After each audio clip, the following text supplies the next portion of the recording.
Welcome to the Korea Pro podcast. I'm your host, Jeongmin Kim, the editorial director of Korea Pro. And I'm John Lee, the editor of Korea Pro. Join us for a weekly 15-minute conversation as we dive into the most pressing stories shaping South Korea and dissect the most complicated ones for you. From politics to culture, technology to society, we've got you covered. So stay ahead of the curve and never be sidelined again. So get ready for a fresh perspective on South Korea's news. This is the Korea Pro podcast. All right, everyone, welcome back to the Korea Pro podcast. It is now Thursday, July 11th, a little after 2 p.m. And this week has been kicked off with a lot of foreign policy news. President Yoon went to Washington, D.C. for the NATO summit for the third time. Jeongmin, you've been monitoring this story much more closely than I have. I wrote 3 on this yesterday. Exactly. And I've just been keeping up with some of the snippets that you've been telling me about. So could you kick us off and tell us what exactly has been happening? What's new this time around? Well, what's new is his stopover, first of all, before headed to the NATO summit. In Hawaii. Hawaii, Honolulu. It was the first South Korean president in 29 years, apparently, that visited the command, including when it used to be just Pacific Command, not Indo-Pacific Command, which changed the name and expanded the role in 2018. So it's basically to say that Moon didn't go, but I did, sort of framing. But the significance of this is that first, it came shortly after the North Korea-Russia treaty, of course. So this is like there's nothing significantly tangible coming from that Honolulu visit, but it's like a symbolic diplomatic gesture showing that there's so many stars in the room that care about this issue. Okay, so when Yoon was in Hawaii, what I did read was that he said that he wants to bolster combined defense readiness. Now, I'm a bit confused with those kinds of statements because as far as I know, combined defense readiness has already been upgraded to its potential maximum. The U.S. has parked their nuclear submarines, their aircraft carriers, their bombers have flown over South Korean skies. What more exactly can South Korea and the U.S. do militarily to make this combined readiness even stronger? Right. So I think the primary audience was domestic audience in South Korea, because the context here is that there has been some reigniting discussion about potential nuclear armament for South Korea, especially among the conservative ruling party's potential leaders. And he mentioned all of those things that U.S. did to bolster the extended deterrence, and he sort of lauded the success of the nuclear consultative group, blah, blah, blah, blah, blah. And he said that we will further bolster this by strengthening the trilateral relations, basically. Okay, so it's now Japan then. Right. So trilateral with Japan. And he also referred to North Korea and Russia as reckless forces, that the forces of the liberal democracy should join hands, including, NATO partners and European Union and so on and so forth, to be of stronger partnership so that they can. It was sort of like a same wording, same speech, but the context was different. Okay, but now that we've mentioned Japan, we do have to go over this remark that caused a kerfuffle in the National Assembly. A PPP lawmaker referred to this trilateral cooperation as the ROC U.S.-Japan alliance. Oh, and then after all the controversy, and especially the former General Kim Byung-ju of Democratic Party, sort of framed this like a pro-Japan sort of move. They made a stink out of this. Yeah. And how could we be allies with a former occupier and all of that? And you know what? PPP actually apologized for that and corrected it. They did, yes. And that was also the context. And also in the NATO summit, it's not just NATO member states meeting, but there are sideline events such as IP4. IP4 refers to 4 countries in the Indo-Pacific that are partners to the NATO member states, which is South Korea, Japan, Australia, and New Zealand. Exactly. So he mentioned that as well, saying that we have to create this enhanced multilateral security block so that North Korea and Russia cannot risk any further bolstering of ties, basically. Which I'm sure this will, as far as Beijing is concerned, sounds very much like Asian NATO. Exactly. And of course, North Korean Foreign Ministry also said exactly the same thing in the statement recently, expansion of the Asian version of NATO. And moving on to NATO summit now. There was a NATO joint declaration, first of all, which mentioned North Korea and Russia and also South South Korean cooperation alongside Japan and other IP4 countries. It's all quite generic so far, but there were also multiple bilateral meetings as well, including Japan and Germany. But the question that I have to ask is, of course, about Ukraine. Before all of this, the National Security Advisor was saying, depending on what Russia does, South Korea could send something to Ukraine. Now, has there been any mention of Ukraine? I know that there were reports about how President Yoon might have a bilateral one-on-one meeting with Vladimir Zelensky. But has there been any updates to that since? First, about Zelensky bilateral meeting, it's not confirmed. Even the Biden-Yoon summit has not been confirmed, but they are pursuing it. Well, Biden is a little busy these days. Right. But Ukraine issue, it did come up in some of the bilateral meetings generically. But Yoon is not going as far as we will add any assistance to Ukraine so far. Okay. But the NATO summit and sideline events, it goes on until Thursday local time in Washington, D.C., so keep an eye on it. And in some of the other bilateral meetings on Wednesday, Yoon, of course, also went into some of the nuclear power plant issues, other trade-related cooperation, which we will be flagging in one of the executive briefings. Okay, splendid. Now, moving ahead, we're going to move to a slightly domestic topic, not slightly, very much domestic topic. The Labor Ministry released a report and saying that South Korea's had the highest labor record numbers, employment numbers in the past 15 months. Right, so in a headline, it looks fantastic, but it sort of read like there were some cherry picking when it comes to the data points. Can you walk us through it? Well, we already mentioned last week all the different negative key economic indicators, so we don't need to rehash all of those points. But what we do need to look at is the labor numbers a little bit. Now, the Labor Ministry did not release a full-on report. I'm sure that's going to come pretty soon if it's not out already just yet while we're recording. But they didn't really break down the numbers by age. And so this is well, going that's to be... quite cheeky, isn't that? Yeah, and that is going to be the big issue because, you know, several times whenever there have been these cabinet meetings, not just the president, but various ministers have already said that they are going to try to enhance employment for senior citizens. Now, of course, having more jobs for senior citizens is a great thing. It will help to boost productivity. But the problem is that a lot of these senior citizens, they're not cut out for a lot of, full-time labor where they would get, health insurance and where they would get competitive wages. A lot of them work part-time jobs. Yeah, it's either part-time or full-time for only 11 months, so that they don't get all those benefits. Exactly.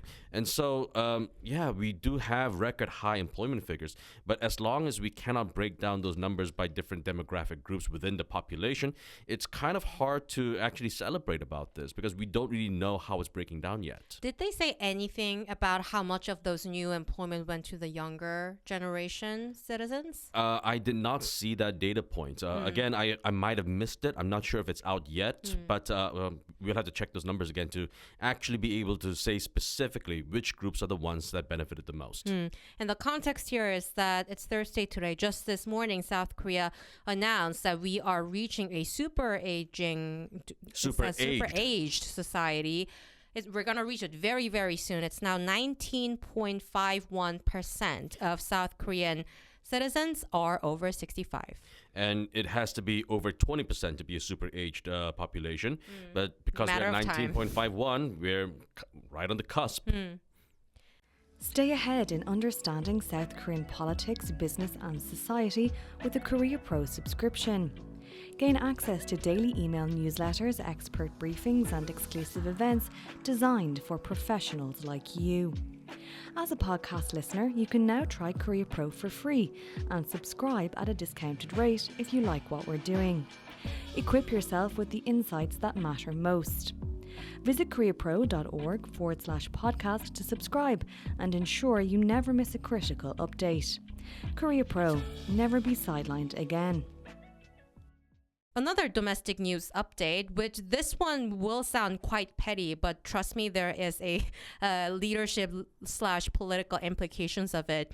Apparently, former party interim leader Han Dong-hoon of People Power Party ghosted on the First Lady's text messages 5 times, according to Chosun Ilbo and other media outlets that actually got the text messages. Now, if I understand the story correctly, now I did not really dive into this personally, but apparently the First Lady had asked him, Han Dong-hoon, whether she should apologize to the public. Was that the text? So let's take these leaked text messages as With a grain of salt? Yeah. But let's say these were actual messages. Sure. I read them. It was in January, which is like a long time ago. But somehow this is being brought back. Of course, it's sort of like a combat between pro-Yoon and anti-Yoon, sort of non-Yoon aligned politicians at the Conservative Party for the mid-July leadership race. Right. And Han apparently did not answer First Lady's messages as apologizing basically to Han about the Dior purse incident and other matters at the time, like whether or not there should be a special investigation and so on and so forth. And she was reportedly, she said stuff like, "Oh, if I have to apologize, if the party makes a decision, I will follow it. I'm so sorry this happened. I'm so embarrassed." So basically, she was being very apologetic about the whole incident, suggesting that she could do like an address to the nation, apologizing about the issue. But apparently, Han didn't respond, and 5 times. Right, 5 times is a lot. But Han apparently defended the no response part from him, saying that it's even weirder if he personally messaged back and forth with the First Lady. Now, why would this have been weirder? Because we have to remember that this was in January. This was when he was still the interim leader at the time. And as far as I knew, the president and Han didn't have an acrimonious relationship at the time. So I think Han's point was that I think his whole theme right now is that he will make sure that the party policy does not get too much intervention from the presidential office, which has been briefly his theme during his interim party leader sort of time. And he is trying to differentiate himself from Won Hee-ryong, for instance, who is very pro-Yoon. Yeah. So he's basically saying that he tried his best so that the presidential office decisions do not intervene in the party politics, which means that he is considering First Lady decision as part of the presidential office decision. But anyways, the reason why this sounds all very stupid and silly and petty, I agree with you, but this might have actual implications in the party leadership race, because Han was leading he was very much the front runner. Like Isn't he still the front runner? He is still the front runner, but a lot of conservative supporters will now more strongly criticize Han, faulting him for making PPP lose the election because of the First Lady issue. So is it just the voters or is it just the party? Who is blaming Han right now for the loss of the election?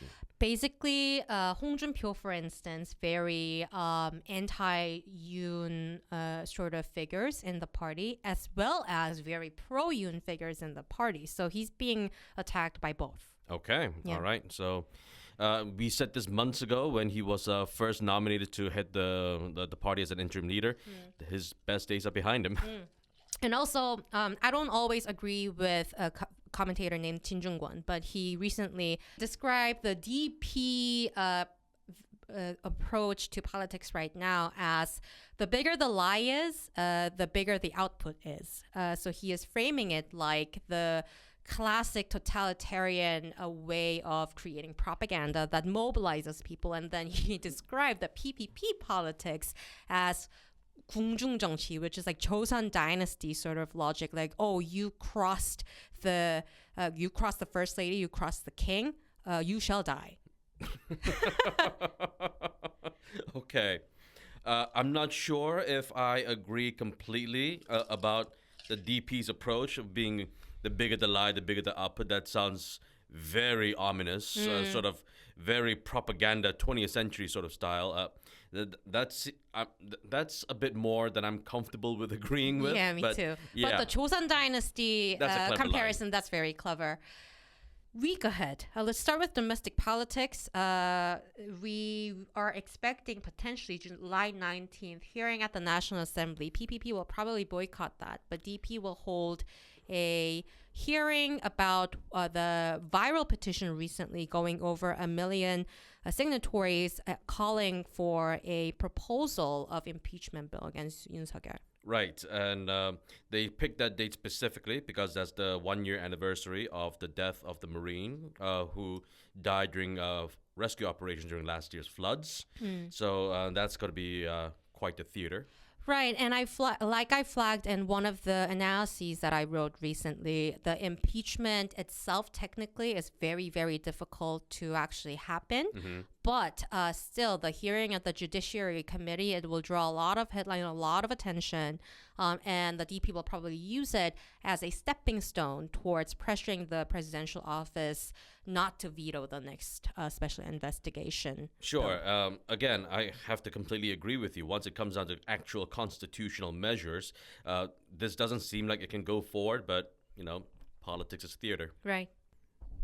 Okay, but what about defense and security? Is there anything else that might be happening next week that we should look out for? Well, first of all, there would be some follow-up measures or discussions of anything that Yoon gets from NATO summit within the bilateral meetings when it comes to like munitions industry and whatnot. But also in South Korea, there was a all-commander meeting that the defense minister, Shin Won-sik, presided earlier this week. And they mentioned a bunch of plans for the later half of 2024, including South Korean satellite launch, the third one among the 5 that they want to launch. That's going to take place in November or something, right? That one will be November. And also there are some development in South Korea establishing the Strategic Command in South Korea. And they did not release a date for that. And they will be rushing it a little bit because they want at least part of the potential strategic command to be in place before the August Ulchi Freedom Shield begins. So you will start hearing more details about the Stratcom. And also, I'm sure they want to get this done before the U.S. presidential election as well. Exactly. And they want to institutionalize, also formalize the institution of the trilateral security cooperation. They would probably want to do that before November as well. Exactly. And if you want more information, this will all come into you a week ahead on the email by 2 p.m. on Monday. So please subscribe for more. And that's a wrap. Thanks for tuning in. If you want to know more, sign up for our daily executive briefings. We brief you on all you need to know from the past 24 hours and why they matter every morning in your inboxes. Don't forget to subscribe to our podcast for your weekly dose of insight. And until next time, I'm Jeongmin Kim. And I'm John Lane. Stay connected, stay informed, and we'll see you next time on the Korea Pro Podcast.